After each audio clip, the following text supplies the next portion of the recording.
Bună ziua și bine v-am găsit din nou, dragii mei! Rețeta de astăzi este cea de musaca de cartofi cu carne tocată. Imediat vă spun ce și cum, doar să enumăr ingredientele.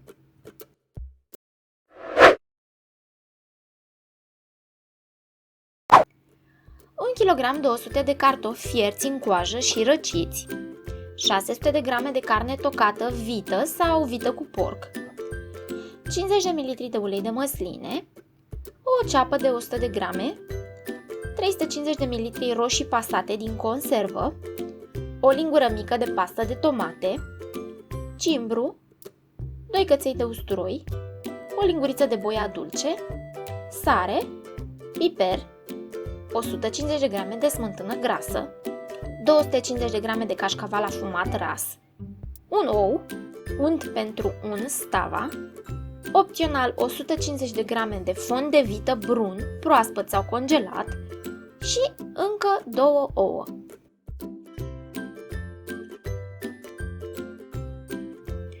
În primul rând o să toc ceapa ca să o am pregătită. Pentru musaca nu trebuie să fie foarte măruntă. Eu am ținut-o o oră în apă foarte rece ca să nu-mi dea lacrimile când o toc și este eficient aproape întotdeauna. Acum iau o tigaie încăpătoare. După ce s-a încins bine, pun câteva linguri de ulei în ea și pun la călit mai întâi carnea, nu ceapa. Pentru un gust mai bun, carnea trebuie să capete o culoare maronie, adică să se rumenească. Dacă punem carnea după ceapă, ea doar se fierbe în suc propriu. Această mică schimbare dă un plus de gust preparatului nostru.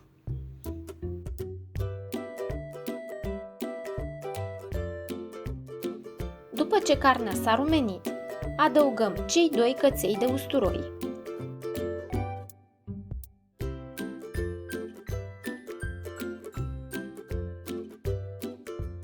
și ceapa. Lăsăm să se înmoaie puțin.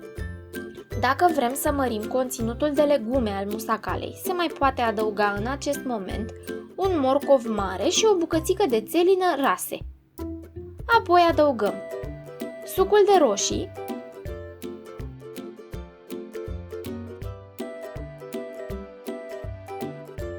o lingură mică de bulion,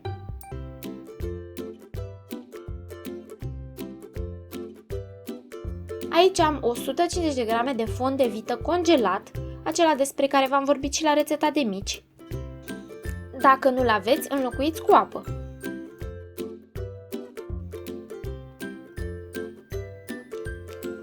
Eu mai folosesc o linguriță de boia dulce, care nu este pentru culoare, este pentru plus de gust.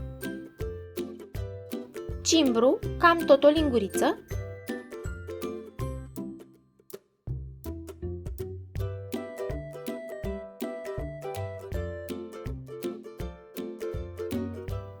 Sare, nu foarte multă în acest moment. Și mult piper proaspăt râșnit.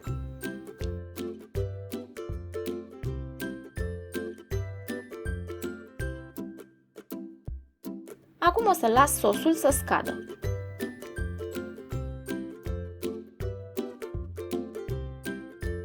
Între timp mă voi ocupa de cartofi.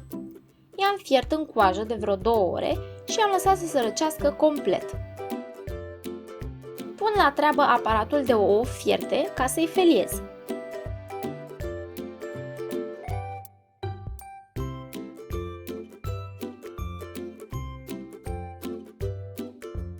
Cartofii mai mari se pot tăia pe jumătate ca să încapă în aparat. Obțin felii egale și potrivit de groase.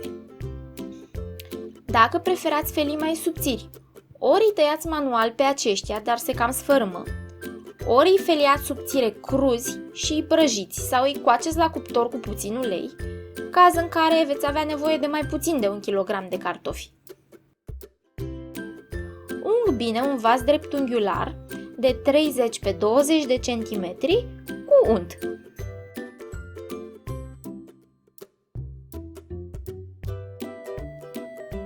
Acum așez un strat de cartofi.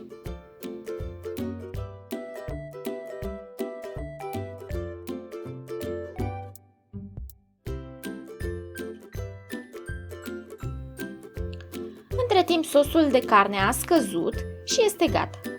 I-am potrivit gustul de sare din nou, foarte important, și l-am lăsat puțin să se răcească. Acum, dacă dorim să scoatem bucățile de musaca cât mai întregi din tavă, va trebui să legăm sosul cu 2 ouă. Dar nu este un pas obligatoriu, se poate și fără.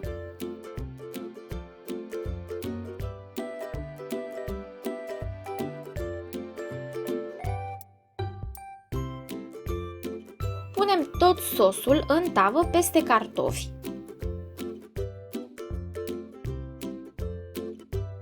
Nivelăm. Apoi acoperim cu un nou strat de cartofi. Amestecăm smântâna cu un ou.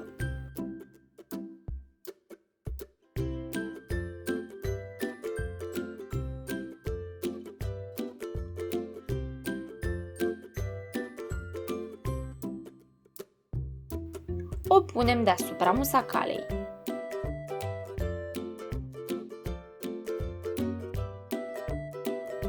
Distribuim peste tot.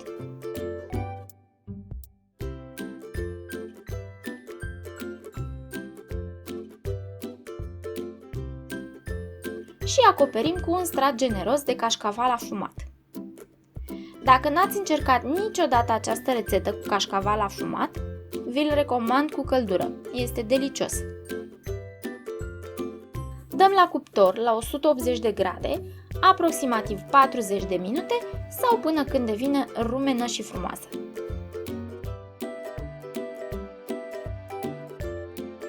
Cam așa arată musacaua mea. Trebuie lăsată 30 de minute să se răcească, apoi poate fi servită. Iată și o bucată tăiată, numai bună de savurat.